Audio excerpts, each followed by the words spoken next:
Hello, welcome back to गुल की उड़ान। तो कैसे हैं आप लोग? आई होप आप लोग काफ़ी अच्छे होंगे। तो आज की इस वीडियो में मैं आप लोगों के साथ शेयर करने वाली हूँ सीटेट एंड यूपी टेट की प्रिपरेशन के बारे में कि इन दोनों एग्ज़ाम की प्रिपरेशन के लिए कौन से टीचर बेस्ट होंगे। देखिए, सबकी अपनी अलग अलग राय हो सकती है, लेकिन मेरी जो राय है, मेरे अकॉर्डिंग जिनका मुझे अच्छे से समझ में आता है, उन टीचरों के बारे में मैं डिस्कस करने वाली हूँ। उससे पहले मैं बता दूँ, सीटेट के आंसर की अभी आई नहीं है, इंशाल्लाह 2 से 3 दिन में ज़रूर आ जाएगी। और रही बात यूपी टेट की, तो यूपी टेट की भी नोटिफिकेशन नहीं आई है, लेकिन इंशाल्लाह 100% जहाँ तक उम्मीद है आएगी, क्योंकि इलेक्शन भी होने वाला है, आप लोगों को पता है। और जब यूपी टेट होगा तो वैकेंसी भी आएंगी। खैर, इसकी बातें बाद में करेंगे। पहले हम लोग फोकस करते हैं कि किन टीचरों को हम लोग फॉलो करें और अपनी तैयारी को पुख्ता करें। तो सबसे पहले मैं बताते चलूँ, सीटेट के लिए मैं सीडीपी, हिंदी और इंग्लिश, इन चीज़ों के लिए मैं फ़ॉलो कर रही थी हिमांशी मैम को, हालांकि अभी भी कर रही हूँ। यूपी टेट में थोड़ा सा सीडीपी, हिंदी कंटेंट और हिंदी का पोर्शन और इंग्लिश का थोड़ा सा सिलेबस हल्का सा डिफरेंट है। तो इसके लिए आपको पता है कि हिंदी में कंटेंट ज़्यादा है, तो इसके लिए मैं अंकित भाटी सर को फॉलो कर रही हूँ, ताकि ग्रामर वगैरह मेरा एकदम ज़ीरो लेवल का है, ताकि वो ग्रामर वगैरह मैं कवर कर लूँ।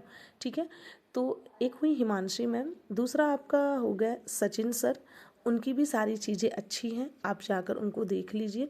जो चीज़ें मुझे कंफ्यूज करती हैं, तो मैं हिमांशी मैम और सचिन सर दोनों लोगों की वीडियो देखकर मैं अपनी कन्फ्यूज़न को दूर करती हूँ। फिर हो गया साइंस के लिए मैं काजल धामी मैम को फॉलो करती हूँ। उनका पढ़ाया हुआ साइंस मुझे काफ़ी अच्छा से समझ में आता है। अंकित भारती सर का हिंदी जो ग्रामर पोर्शन है वो काफ़ी अच्छा पढ़ाते हैं, आप जाकर उनकी वीडियोस वगैरह देख सकते हैं, जो कि फ्री अवेलेबल है यूट्यूब पे।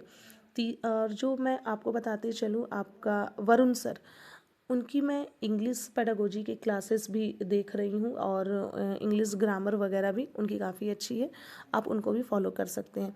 तो ये जो 4-5 टीचर हैं, आप उनको फॉलो करके आप अपनी जो तैयारी है आप उसे अच्छे से कर सकते हैं, और एग्ज़ाम कहीं ना कहीं आप क्लियर कर सकते हैं। लेकिन ये मेरे अकॉर्डिंग था, अगर आपको जो टीचर अच्छा लगता है आप उसे फॉलो करें, लेकिन जिन टीचरों का मैंने नाम लिया है, तो प्लीज़ आप एक बार जाएं और उनकी एक एक वीडियो खोल कर देखें। अगर आपको समझ में आता है तो ज़रूर आप उन टीचरों से अपनी पढ़ाई करें। इनके अलावा और भी बहुत सारे टीचर हैं जो अच्छा पढ़ाते हैं, अगर आपको उनका समझ में आता है तो बेशक आप उनकी वीडियोस देखिए और उनका पढ़ाया हुआ आप फॉलो कीजिए और उन्हीं से पढ़िए। खैर, ये बात थी। तो आपको मैं बताते चलूँ, सीटेट प्लस यूपी टेट दोनों की प्रिपरेशन मैं साथ में कर रही हूँ, और सिर्फ सीटेट और यूपी टेट नहीं, एसएससी सीजीएल भी। अब आप कहेंगे कि सीजीएल की भी आप तैयारी कर रही हैं। हाँ, सीजीएल की तैयारी में आपको पता होना चाहिए, जो अच्छे अच्छे पोस्ट है सीजीएल के वो 30 के एज तक है।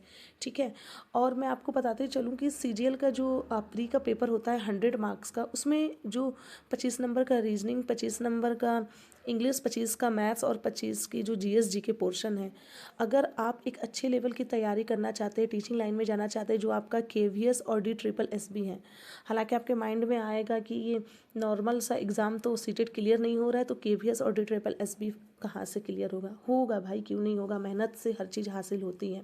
खैर, तो आपको मेहनत करना है। केवीएस नौकरी काफ़ी अच्छी है भाई, सुनने में ही इतना अच्छा लगता है। DSSS में सैलरी भी अच्छी खासी है, और मैं आपको बता दूं कि DSSS में जिसकी गवर्नमेंट जॉब होती है उनकी पोस्टिंग दिल्ली होती है। ठीक है, और DSSS का जो फर्स्ट पेपर होता है ना, जो एसएससी का आप पेपर उठाइए प्री वाला, और DSSS का फर्स्ट पेपर उठाइए, एकदम सेम होता है। तो एसएससी की भी मेरी प्रिपरेशन जारी है, 2-3 साल मेरे पास एसएससी के लिए भी है। तो अगर मैं एसएससी की प्रिपरेशन कर रही हूँ, तो कहीं ना कहीं मेरा DSSS का पहला पेपर की भी तैयारी हो रही है। हाँ, दूसरे पेपर में जो आपका मैथ्स का पोर्शन है और जो चीज़ें हैं वो थोड़ा सा ग्रेजुएशन लेवल का होता है, उसके लिए आपको अलग तैयारी करनी पड़ेगी। खैर, पहले बात ये है कि इन चीज़ों की तैयारी करने से पहले पहले आपको सीटेट क्लियर करना होगा। बिना सीटेट आप कुछ नहीं कर सकते, सीटेट बहुत इंपॉर्टेंट है। अगर आपका कहीं गवर्नमेंट जॉब नहीं भी होता है, या आपकी एज ख़त्म हो गई है, एलिजिबिलिटी नहीं है आपकी, तो आप अगर किसी प्राइवेट स्कूल में भी पढ़ाएंगे, अगर आपका सीटेट क्लियर होगा अच्छे नंबरों से, तो वहाँ उसकी वैल्यू होती है, वेटेज होती है। आपकी सैलरी वहाँ आपकी सीटेट क्वालिफाइड के हिसाब से आपकी तय की जाती है कि हाँ भाई, ये टीचर में ज़रूर कुछ ना कुछ बात होगी, ज़रूर कुछ ना कुछ दम होगा, तभी तो इन्होंने इतने लोगों को क्रॉस करके इन्होंने सीटेट क्लियर किया है, और आपकी सैलरी अच्छी होगी।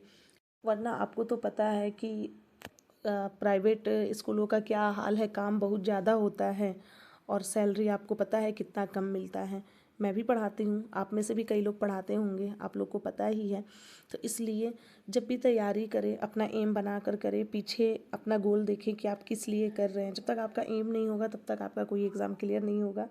आपको लगता होगा कि मैं इतनी बातें बता रही हूँ, मेरा तो खुद अभी कोई एग्ज़ाम क्लियर नहीं है। हाँ, नहीं है, लेकिन तैयारी है जारी।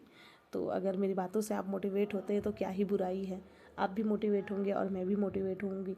खैर, तो मैं प्रिपरेशन कर रही हूँ, और अभी आपको मैं बताते चलूँ कि अभी ज़्यादा मैं नहीं पढ़ पा रही हूँ, लेकिन 1 से 2 ही घंटा मैं तैयारी में दे रही हूँ, लेकिन मुझे देना है और आपको भी देना है। प्लीज़ मैं बार बार रिक्वेस्ट कर रही हूँ, नोटिफिकेशन का इंतज़ार ना करें, लग जाए। अगर आपको लगता होगा कि अगर क्या पता सीटेट का रिज़ल्ट आए, मेरा हो ही जाए, तो तैयारी करके क्या फ़ायदा। अरे कोई बात नहीं है, और भी आगे एग्ज़ाम है। ऐसा थोड़ी है कि सीडीपी वगैरह जो बस सीटेट में ही पूछा जाता है। अगर आप किसी भी एग्ज़ाम की तैयारी करते हैं, हर जगह सीडीपी का वेटेज है, हर जगह पूछी जाती है। केवीएस में चले जाएँ, DSSS में चले जाएँ, कहीं भी चले जाएँ। खैर, यहाँ मैं बता दूँ, आज मैं पढ़ रही हूँ सिनोनिम्स, और ये है ब्लैक बुक जो कि SSC की है। काफ़ी अच्छी बुक है। अगर आप किसी और भी चीज़ एग्ज़ाम की तैयारी कर रहे हैं, रेलवे वगैरह के, तो इस बुक को, अगर उसमें इंग्लिश आता है जिस भी एग्ज़ाम में, तो प्लीज़ इसको प्रेफर करें। काफ़ी अच्छी बुक है। और यहाँ पे सिनोनिम्स और जो क्वेश्चंस बार बार रिपीटेड होते हैं, जो वर्ड्स, उस वर्ड्स को देखिए बोल्ड से हाईलाइट भी किया हुआ है। तो आज के लिए बस इतना ही। मेरी तैयारी होती है यहाँ पे ख़त्म। थैंक यू सो मच, और टेलीग्राम चैनल ज्वाइन करना ना भूलें।